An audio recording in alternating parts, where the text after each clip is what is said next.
pagkakataon po ito.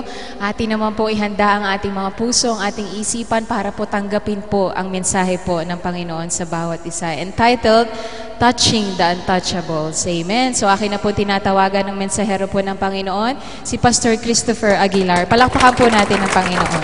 Amen.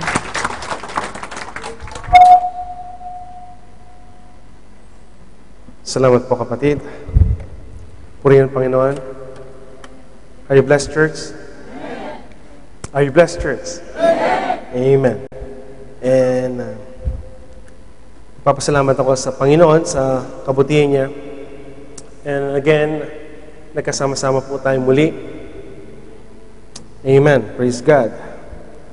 And before I will start the message, I would like to thank everyone yung pong nagbigay ng kanilang mga love gift sa ating pong kapatid na Sister Minda. Her daughter texted me few days back, at nasa ICU Sister Minda. Yung po hindi nakakaalam, siya po ay may chronic renal failure, secondary sa kanya pong hypertension. Nakalikom po ang iglesia ng 80 dinars and nag-add po tayo ng 20 para mabuo po natin yung 100 BD. Isang malaking bagay po ito.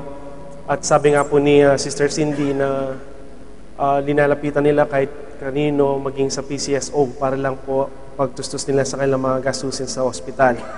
Amen. Nakasama po natin ang ating kapatid na ito sa iglesia na ito for how many years? And ngayon po siya ay coma. Glasgow Coma Scale 3. Hindi na po siya nakakausap. Hindi na po siya nakakapagsalita. And I don't know kung sa mga oras na ito kung ano po ang nangyari sa kanya. And in behalf sa aming pamilya, nawala po yung aming tito noong pong Tuesday.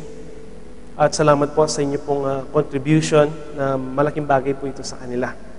Meron din po siyang chronic renal failure, secondary naman sa kanyang uncontrolled diabetes. Amen. So, ito po yung buhay. Ito po. You have to thank God. Tayo po ay malakas ngayon. Tayo po ay masigla. Tayo po ay nakakapagpuri. Wala tayo sa ICU and that's a blessing for us. Amen. Amen. That's a blessing. And that's a blessing. That's a blessing. Praise God. May I request the congregation to please stand and let's open our Bible in the book of Mark. St. Mark chapter 1 verse 41. Amen. Would you imagine mga magulang kapatid, we were so busy for the past few days, few weeks, and then 3 o'clock, wala pa pong message na naipiprepare ang inyong lingkod. And I was praying to God na, Lord, reveal to me kung ano po yung message. Until 3 o'clock, before na nag-sleep po ako, God reminded me about this wonderful message na nawa po, at the end of this message, tayo ilalabas dito na may katagumpayan, na may taglay na blessings ng ating Panginoon. Let's open our Bible in the book of St. Mark, chapter number 1, verse 41. Chapter 1, verse 41. Amen. Yung mga walang Bible, you can read this wonderful verse sa ating pong screen. And Jesus, moved with compassion, put forth his hand and touched him and said unto him, I will be thou clean. At sa pagkaawa ay iniunat niya ang kanyang kamay at siya'y hinipo at sinabi sa kanya, ibig ko, luminis ka. Amen. Can we worship the Lord and magnify His holy name? Come on, church. Let's worship the Lord Jesus.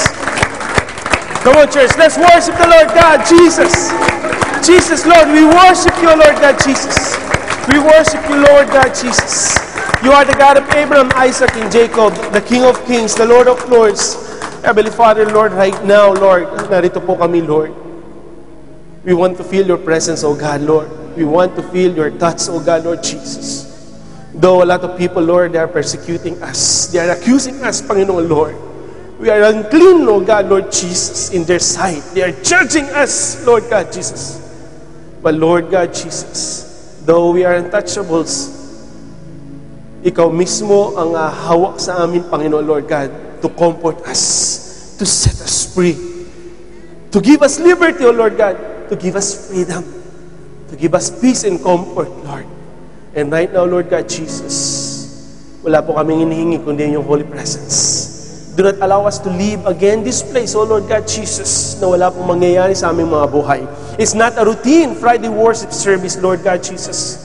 It is another opportunity, a privilege, Lord, to worship you, to feel your Holy Presence, Lord God Jesus. Kung pumasok kami kanina, Lord, na may mga kabigatan kami, na wala ang iyong presensya, hindi po namin nararamdaman. We are lonely, O Lord God Jesus. We are being isolated, Lord.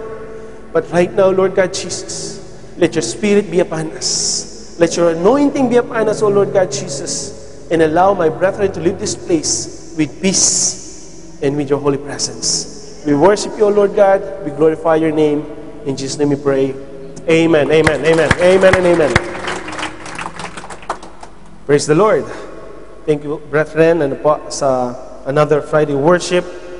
And I know that, again, God will bless us after hearing this message. Amen. It will not take too long. I promise that, brothers and sisters. Amen. Naranasan niyo na po ba na maging isolated?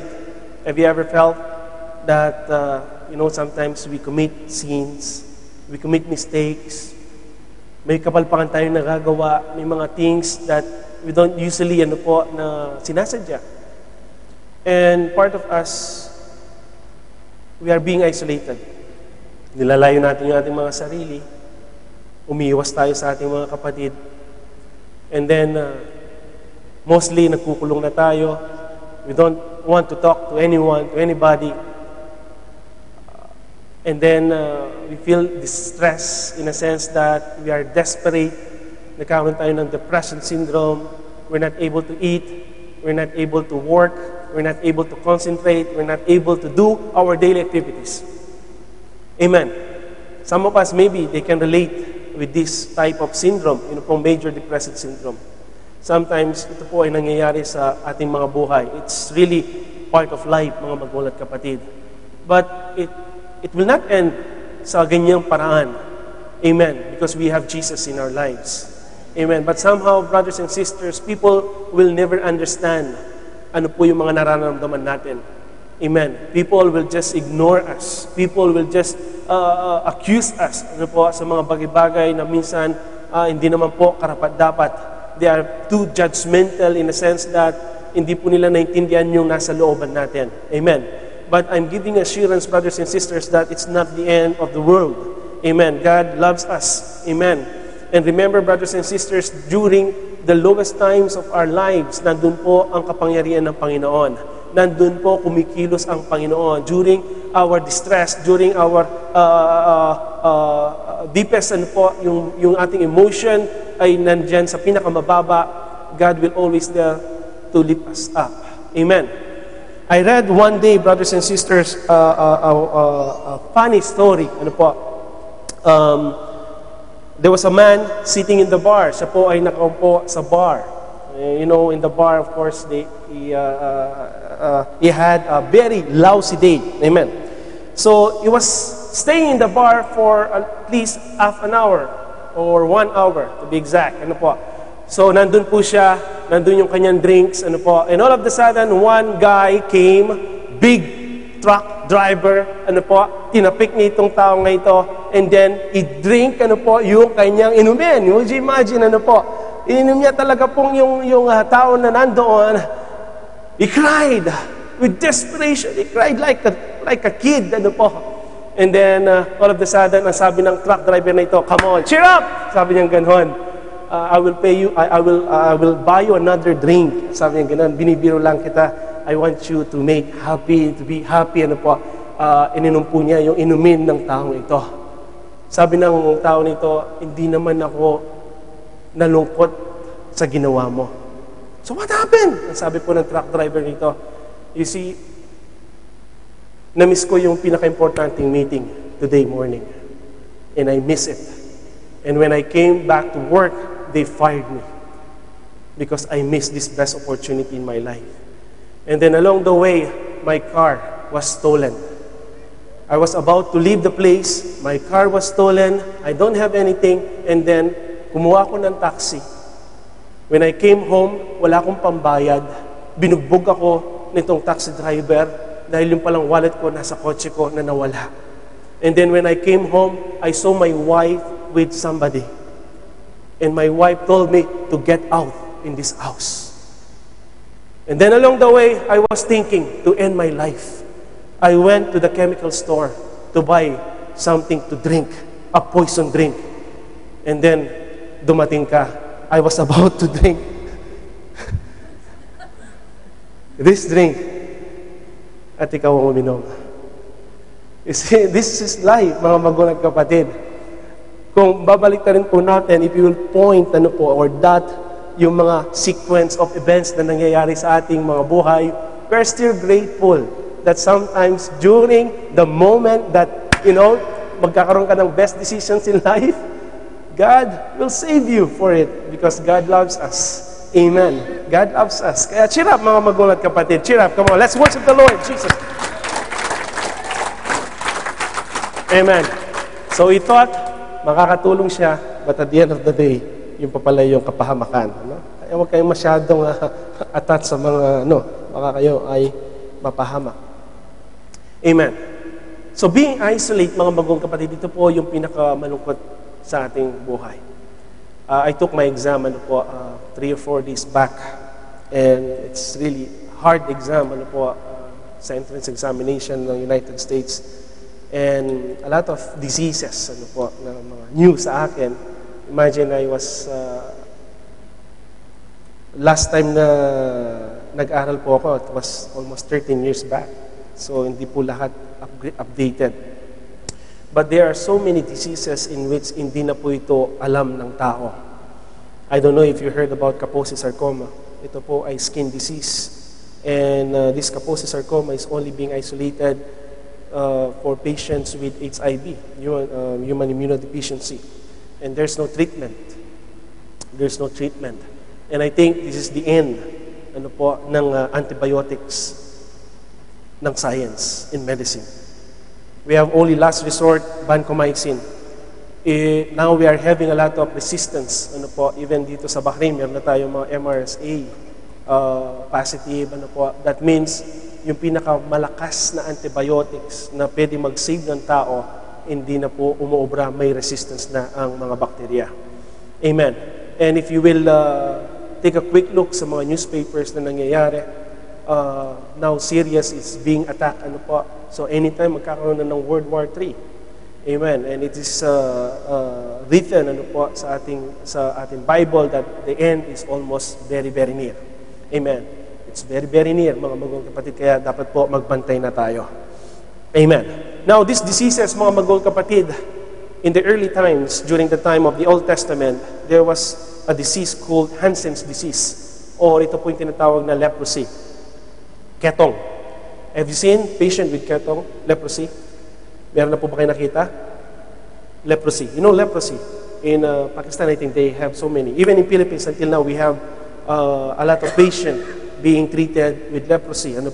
Leprosy is almost eradicated all over the world because we have so many antibiotics. Meron na tayong mga Dapsone, meron na tayong mga anti-leprosy drugs. Amen. In which ito po ay treatable na ngayon. Amen. But before, during the Old Testament, it was a disease. Amen. Na ito po ay ina-isolate nila ang mga tao. Amen. Kapag nagkaroon ka ng disease, mga magulang kapatid, they are not seeing doctors for leprosy. They are seeing Pharisees, mga priest. Amen. Sila po ang nag-a-act as a doctor. Amen. In the book of Leviticus, if you will allow me to read this one, please open your Bible in Leviticus chapter 13, verse 3. And the priest, not the doctor, mga magulang kapatid, sila po ang nagda-diagnose ng mga skin diseases. And the priest shall look on the plague in the skin of the flesh. And when the hair in the plague is turned white, and the plague inside be deeper than the skin of his flesh, it is plague of leprosy. And the priest shall look on him and pronounce him unclean. Unclean. Amen. Usually, mga magulang kapatid, in the book of Deuteronomy, ini-equate din ang mga skin diseases sa spiritual life ng tao. Imagine, kapag meron ka palang mga skin diseases that we are not aware of, they equate those diseases in our spiritual being. Kaya kung meron kayong mga pangati-kati, na hindi matanggal, mga magulang kapatid, it's time to worship the Lord. Amen. Though I know some of us, brothers and sisters, we don't believe in those such thing, but there are certain diseases in skin na ito po ay related sa spiritual. Na kinakatayuan ng tao. Just like what I mentioned earlier, Kaposi sarcoma was not even mentioned 20 or 30 years ago in the book of dermatology or in the book of immunology. But right now, mga magulang kapatid, kapag may HIV, tapos yung CD4 count niya o yung pong immune niya is very low, and he will have some skin diseases, 100%, this is Kaposi sarcoma. Na ito po ay nakikita lang sa mga immunodeficient patient. Amen. So, unlike noon, mga magulang kapatid, kapag meron po silang mga diseases, doctors will not treat them. The priest, will analyze, will diagnose, ang sakit na ito. And then, at the end of the day, if they prove that you are positive with leprosy, ang pinakamasakit, they will tell you that you are unclean. Karumal-dumal ka! Imagine, come on. It's just a skin disease. Amen. But spiritually, mga magulang kapatid, ito po ay may kinalaman. And today, we will know about it. Amen. And in the book of Leviticus 13:45, if I'm not mistaken, or 43 to 46, meron din po nabanggit dito, that then the priest shall look upon it, and behold, if the rising of the sore be white reddish in his bald head, or in his bald forehead, as the leprosy appeareth in the skin of the flesh, he is a leprous man. He is unclean. The priest shall pronounce him utterly unclean. His plague is in his head. Amen. So, meron po silang diagnosis. Wala silang mga, imagine, they don't have microscope during that time. They don't have leproming test to prove that this is a leprosy. But the priest, upon looking sa lesion, they know already that this is a plague called leprosy. Amen. So, ang mga doktor pala noon ay mga priest ay mga doktor. Amen. Of course, in the New Testament, we have Saint Luke, who is a physician. Amen. And of course, our Lord Jesus Christ is the great physician. Amen. So, unlike nung Old Testament, dinadiagnose nila, if they will see you some lesion, brothers and sisters, they will isolate you. And they will do some differential diagnosis. And then finally, yung pong definite diagnosis, pag nakita nila, then you are unclean. Amen. Next slide, in verse 45. And the leper in whom the plague is, his clothes shall be rent, and his head bare, and he shall put the covering upon his upper lip, and shall cry, unclean, unclean. So, it's a protocol, mga magulang kapatid. If one patient will have this skin disease, siya mismo ay sasabihin niya, stay away from me. Stay away from me. I'm unclean. I'm unclean. Karumal-dumal ako, karumal-dumal. How many of us right now, brothers and sisters, will do the same thing? Sino dito ang maglalakas loob? Who among us that will honestly accept that they are unclean? Amen. Amen. Amen. Only few of us, brothers and sisters. And this serves as a warning for us, mga magulang kapatid. Nobody's perfect. Nobody is perfect. Amen. Kaya wala tayong karapatan na humatol eh. But during the Old Testament, what happened, brothers and sisters? They will, in order to protect themselves or their loved ones, they have to admit the fact that they are unclean. They will cover themselves and they will tell them, oops, stay away from me. I'm unclean. Amen.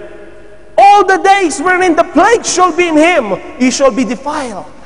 He is unclean. He shall dwell alone. Without the camp shall his habitation be. Imagine, you will live alone, being isolated. It's like a punishment, isn't it? It's a punishment. Amen.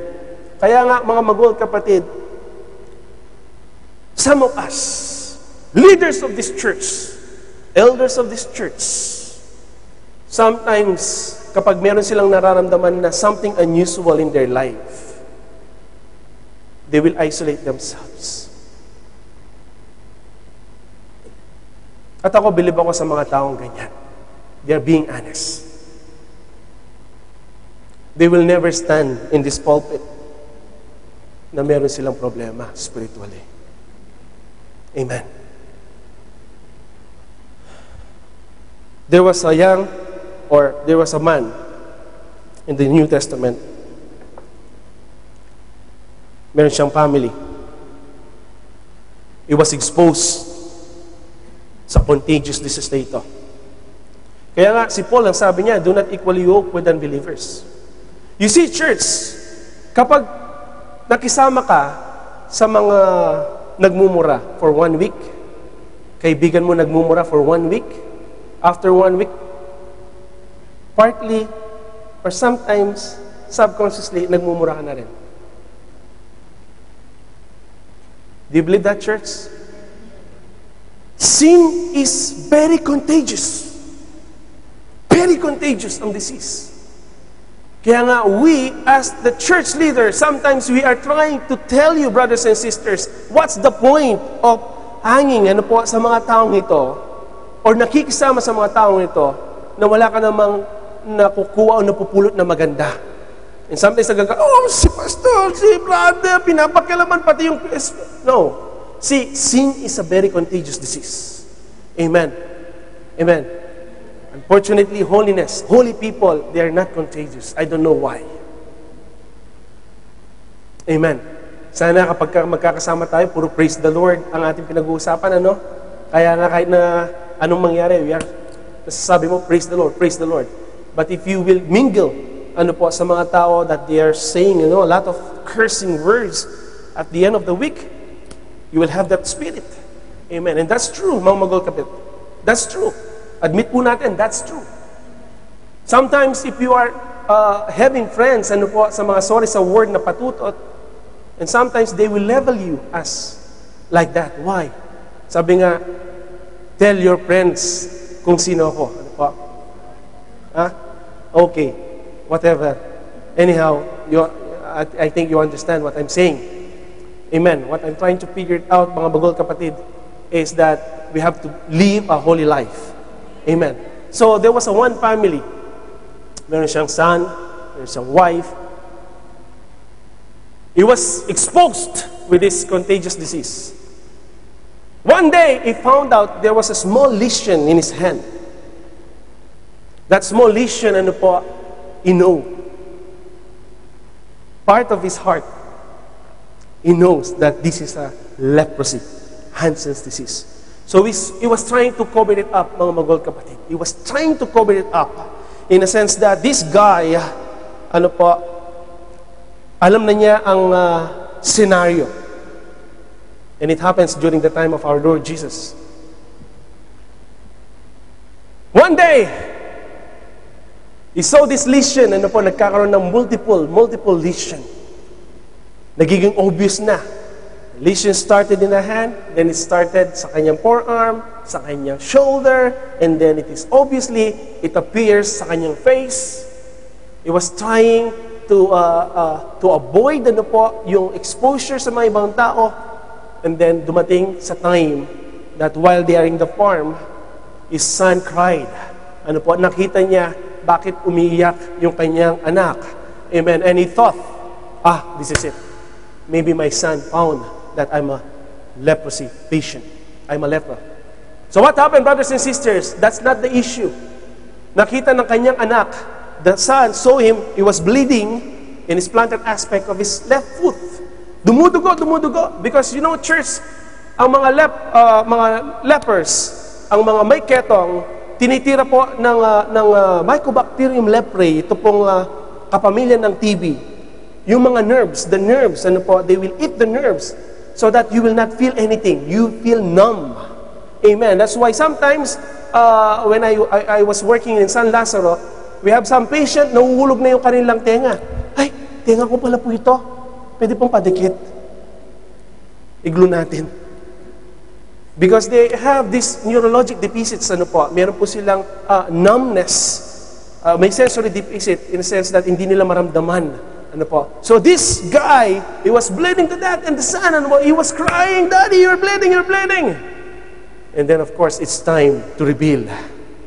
It's time to expose. It's time to accept the fact that you cannot hide. Amen. Things na gusto mo pong itago. Amen. We are like that, church, right? Pag minsan meron tayong mga kasalanan na maliit, pag lumalaki, it's uncontrollable.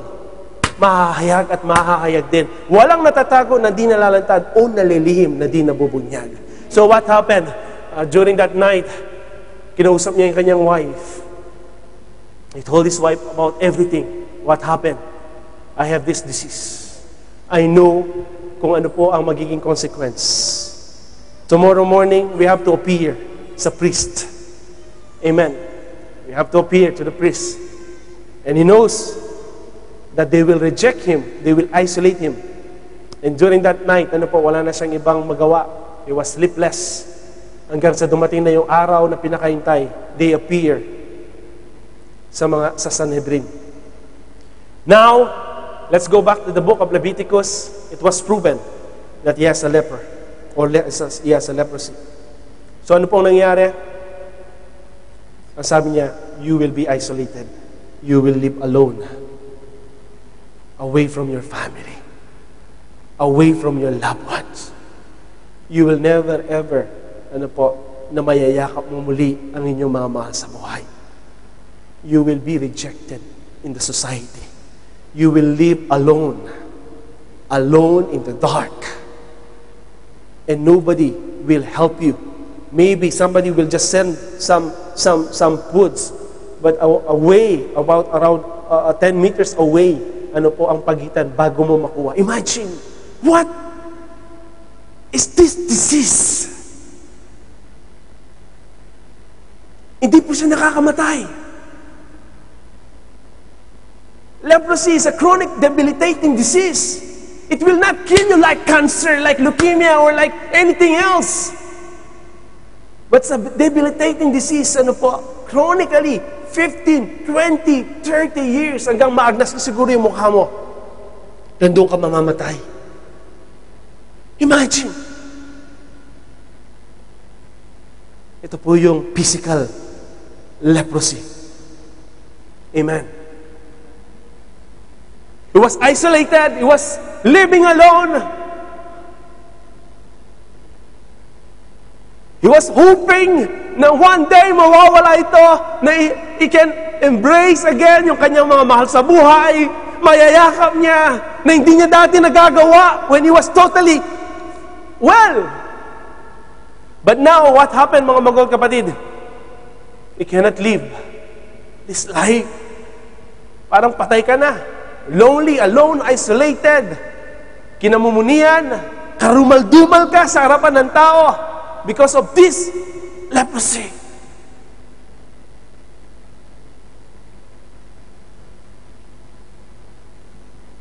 So what happened? Hopeless situation. And desperate people will do desperate things. I'm always telling you these things, brothers and sisters, because some people, they will do desperate things in order na magkaroon po ng buhay na tama. They are being sensitive that this is not the life that we want to be, isn't it? Hindi po ito yung buhay na gusto natin. I'm telling right now, spiritual things. Sometimes kapag tayo nakagawa ng kasalanan sa ating pamilya, we are being isolated. We cannot move. We cannot work because of this sin. Amen. I was asking my wife, sino ang bilanggo? Ang sabi ko sa kanya, sino ang bilanggo?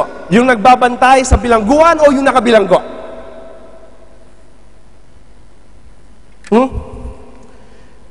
Who is more the prisoner? The guard or the convict?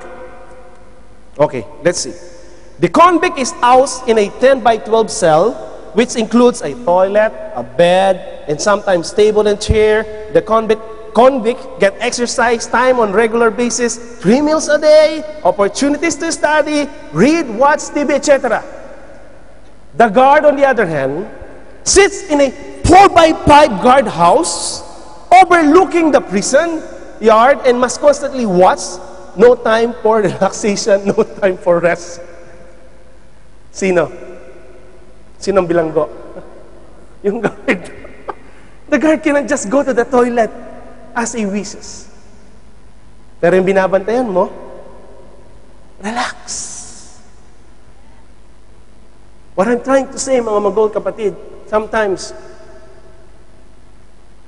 tayo, we are very judgmental. Na binabantayan natin yung kilos ng iba. Pero yung binabantayan mo, relax lang, nakakatulog, magdamag. And that's life. Sinong bilanggo? Ikaw ang bilanggo! Kaya kapag gumagawa ka ng kasalanan, ikaw ay ang bilanggo. Amen. So what happened? This man, wala na siyang choice. Wala na siyang buhay. But one time he heard about Jesus Christ. And this is our main topic. Let's open our Bible in the book of Mark, chapter number 1. Incurable.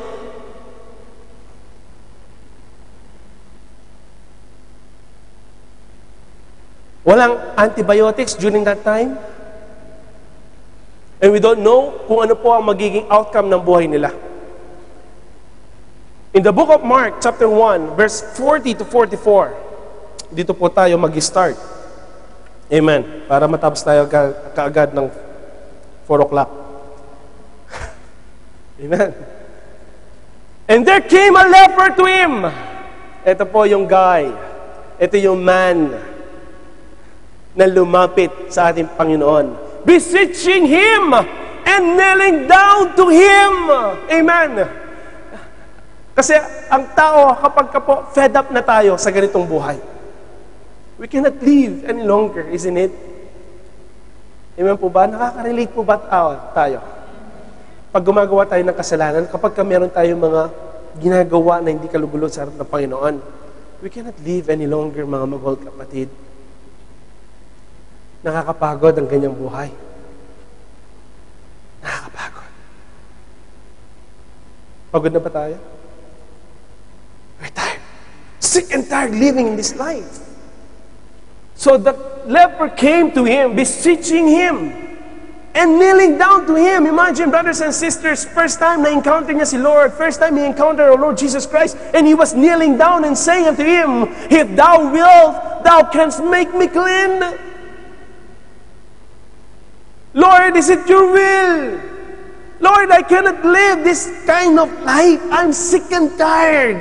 Pagod na po ako sa ganitong buhay routine. Wala na po akong nagagawa. I want my family back.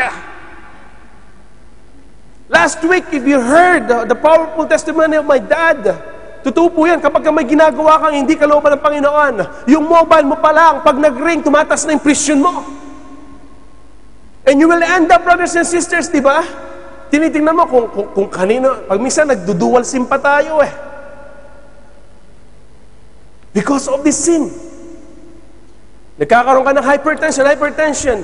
Nagkakaroon ng chronic hypertension. And then, papatingin ka sa doktor, umaabot sa 250 over 150. Oh my God. Tense na tense ka. May magri-ring lang.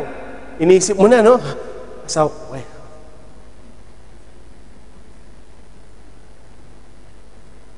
We cannot live this life any longer, isn't it? We cannot hide. We cannot. Sino bang nag-i-enjoy dito? Sa kandungan ng iba? Nobody. Nobody. What we need, yung life na kasya-siya. Life na kalugod-lugod sa harapan ng Panginoon. Isn't it? Ito po yung pinapangarap ng bawat isa eh.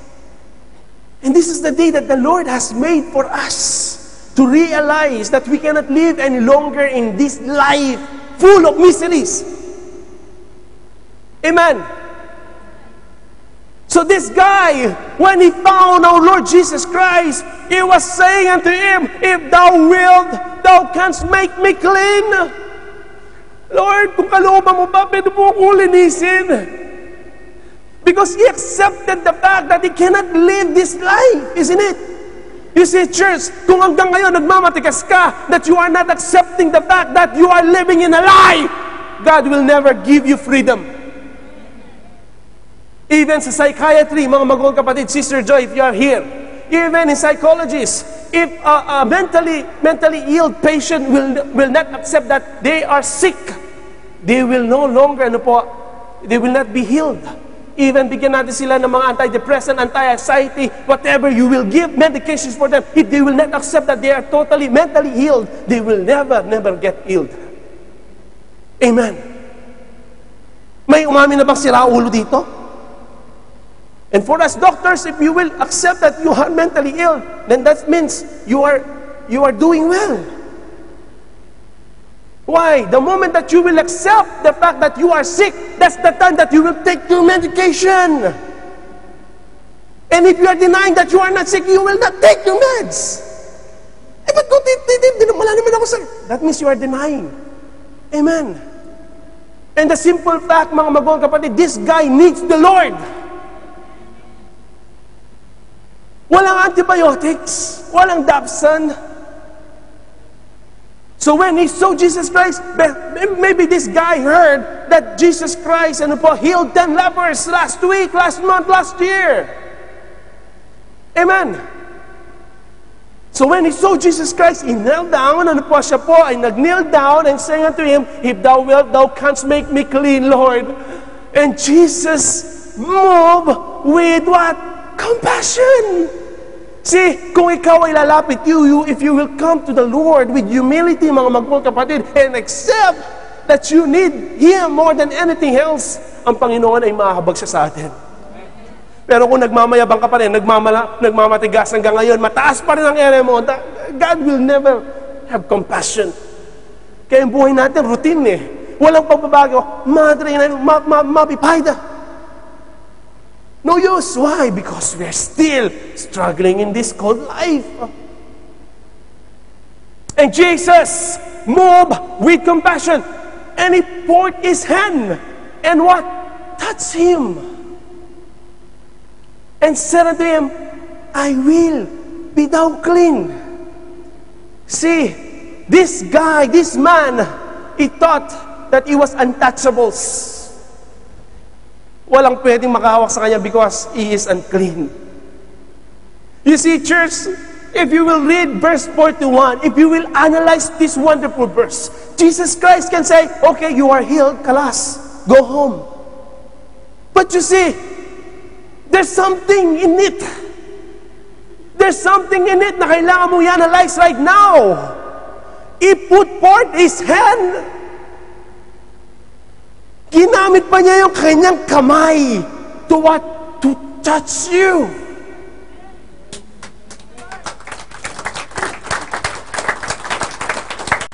Ginamit niya yung special sense ni Lord to touch you because you know that you are longing for this touch for quite some times.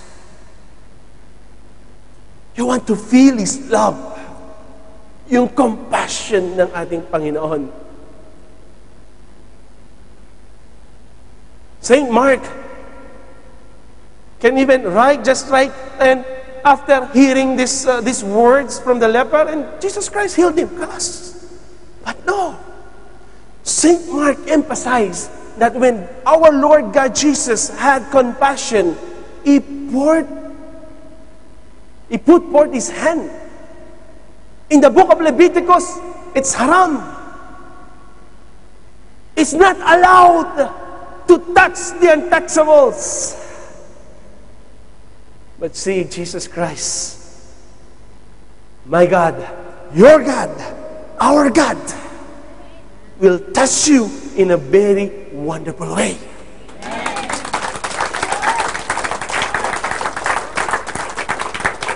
Hindi siya nagdidiri sa'yo, church. Gaano mang kasalanan ang nagagawa natin, hindi nagdidiri ang Diyos sa'yo. Kung nandidiro yung katabi mo sa ginawa mo, ang Diyos hindi. Because we don't have the right to judge them. What they need is the touch of God. Though they are untouchables, God will touch those untouchables in this church. And if you want to be set free, it's time for you to kneel down and come to Him and bow down and accept the fact that you have this leper in your spiritual life. Wala kaming magagawa. Even we will pray for you 100,000 times in this church. If you will not accept that you have this leprosy in your spiritual life, God will never set you free. Unless na ikaw ay magpakumbaba. And said unto him, I will be thou clean. Amen. Sa salita ng Panginoon, He can say, okay, you're clean, let's go home. Like what happened to the 10 lepers. By His word, sabihin ng Panginoon, okay, go to the Pharisees. Magpa-check na kayo ngayon, go! He did not touch them one by one. He lay His hands, no! But this guy, he felt the power and the presence of God. Why? Dahil siya po ay nagpakumbaba.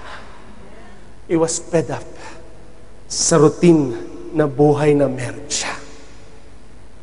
Maybe you're still enjoying right now sa buhay mo. That's why you don't want Jesus. You don't want this church. But I'm telling you right now, it's not too late. Tomorrow, probably it's too late. But today is the day of salvation. Amen. In verse 42, as soon as he had spoken, immediately the leprosy departed from him, and he was cleansed. Woo!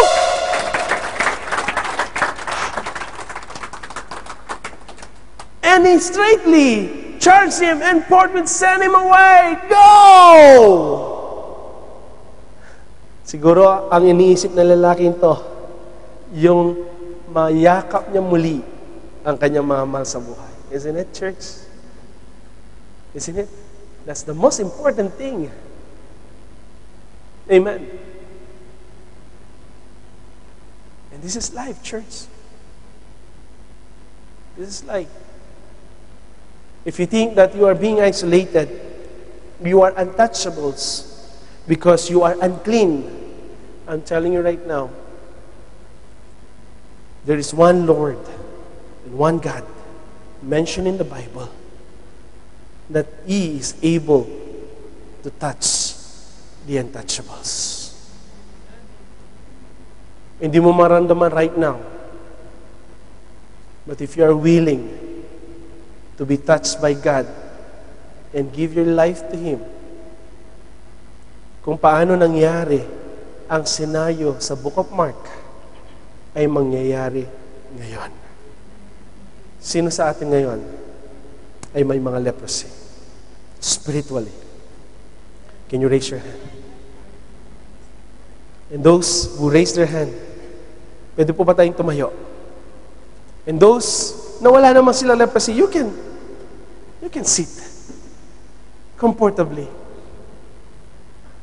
It's up to you. Kaya nga, this church, as much as possible, tinatanggal natin yung mga holier than thou. That I'm telling, I'm clean. You're not clean. Hindi ka karapat-dapat. Sino ba karapat-dapat? Come on, church. When Mary Magdalene caught in the act, she was caught in the act of adultery. She was about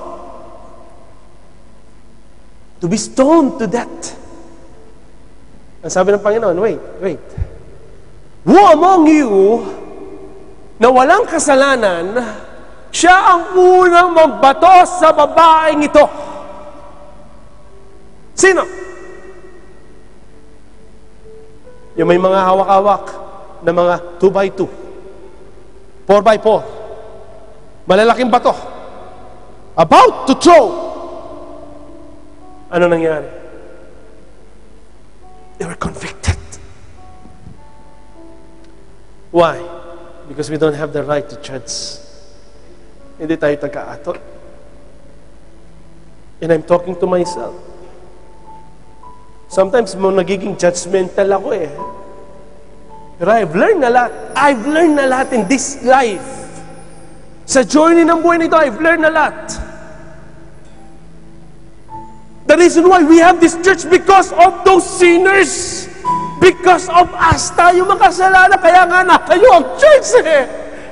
Hindi naman natayo ang church sa mga banal.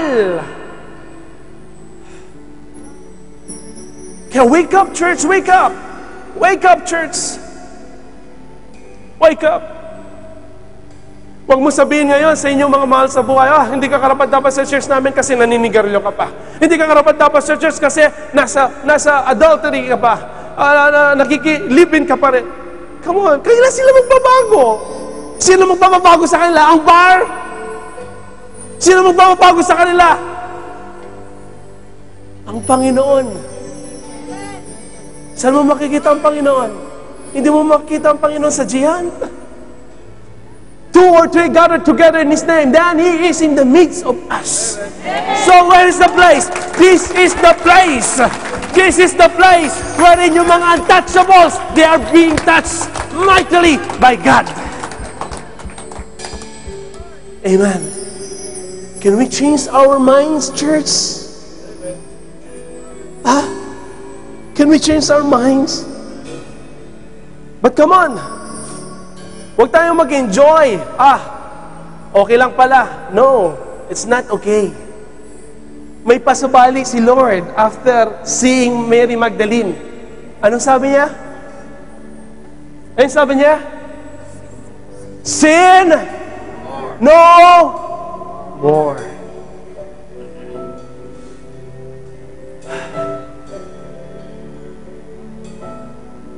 Napakabuti ni Lord, no? How many times na gumagawa tayo ng kasalanan, kapalpakan, but He is still faithful and just to forgive us. That's why Peter asked the Lord, Lord, how many times will I forgive? Is it 7 times? Too much? 7 times you will forgive your brother? This is too much! 7 times! Inutangan ako 7 times, papatawarin ko pa rin siya. Ang sabi ng Panginoon, you're wrong! Not 7 times. How many? 70 times 7! Lord, ganon. 2 beses pa nga lang, hindi ko na mapatawad ang pagmumukha nito eh. Kaya nga sabi ni Peter, Lord, increase our faith.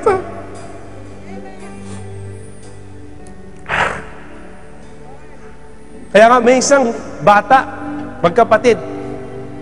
Call them Mike and Sally. Si Mike may bago siyang tirador. Minsan, nagpa-practice siya sa sling niyang tirador. Yung lola niya, meron siyang duck. Ano yung duck sa Tagalog? Bibe? Bibe? Pato? Pato, mas magandang pato. Nagpa-practice si Mike. He was practicing a slingshot. 2 siblings, Mike and Sally.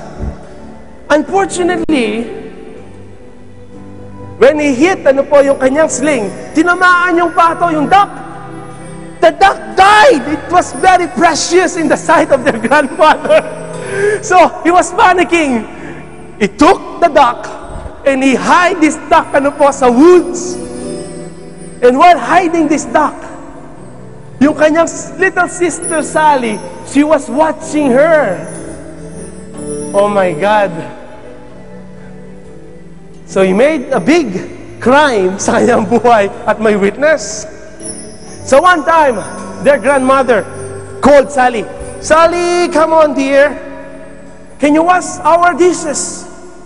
So si Sally, ang sabi niya, Grandmother, my brother Mike, he told me that he will do the chores. He will do the dishwashing and everything. Nagulat si Mike. Sabi niya, and then Sally, nag-wink. remember the duck? Okay, so si Mike, he cleaned everything. He cleaned from A to Z. The following day again, ang sabi ng grandmother, Sally, please, can you fix this mess and everything?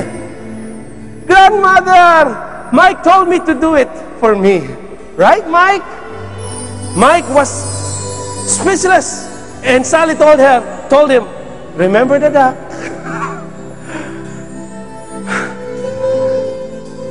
Hanggang sa for weeks and months, it's a routine. And Sally is enjoying her life. And while Mike is living in misery. Until such time, he cannot bear.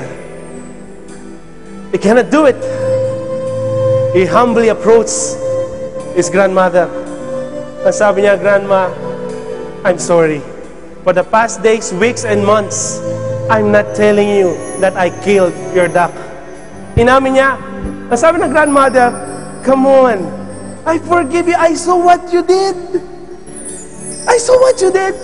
But you never, ever approached me. Natanungin, how many years or how many months na nagiging slave ka ni Sally?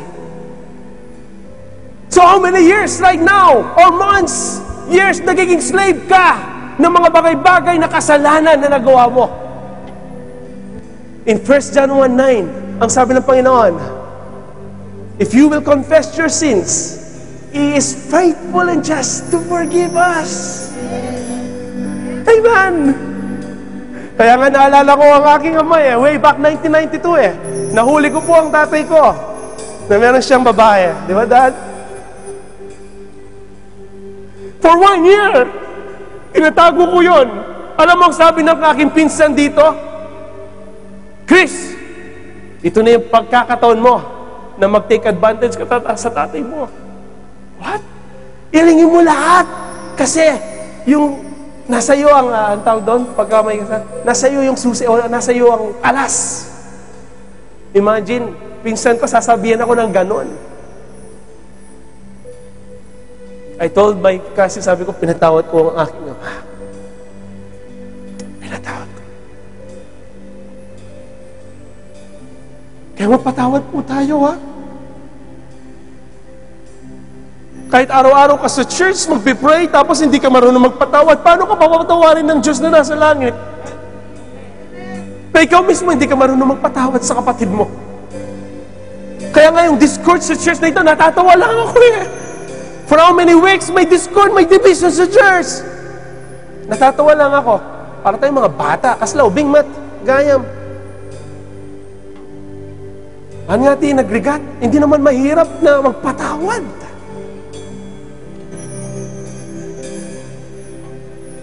May kinakausap po ba si Lord dito? Meron po ba? Can we sing this song, Brother Vladimir? Yung first song nyo kanina? Pangako mo ba yun? Pangako mo. Amen. How many of us right now willing to be touched by God? Come on. Come on, church. We can pray for you. We can go here. Okay. Pwede po kayong pumunta sa harap. We will pray for you, church. Come on, church. Let's worship the Lord. Come on.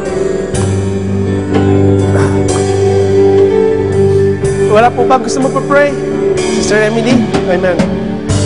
Panginoon, lumalapit sa'yo ang puso. Sino nakapatay ng duck dito? Pato. Come on. Ikaw ang aking Sino nakapatay ng pato dito? Come on, church. Panginoon, tugon sa aking dalangin. Wala na tayong may tatago. Wala na tayong may tatago, di po ba? So let's worship the Lord, church. Come on. Let's lift our voices. Jesus, hallelujah! Pangako mo aking panghahawakan.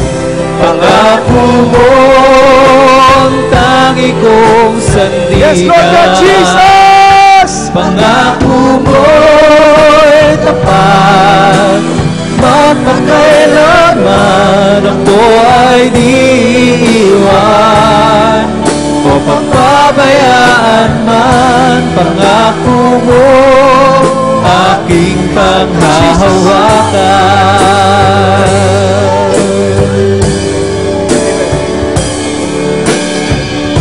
Panginoon, lumalapit sa'yo ang puso kong nag-iisa. Ikaw ang aking pag-asa. Panginoon, tugon sa aking dalangin, tapat kailan pa man aking kapayapaan. Jesus, Jesus! Pangako mo, aking panghahawakan. Pangako mo, ang tangi kong sandigan. Pangako mo'y tapat, magpakailanman ako ay di iwan. Pagpapabayaan man, pangako mo, aking panghahawakan. Aking panghahawakan. Pangako mo, ang tangi kong sandigan. Pangako mo'y tapat, magpakailanman ako ay di iwan. O papabayaan man, pangako mo, aking panghahawakan. Pangako mo, aking panghahawakan. Pangako mo, aking panghahawakan.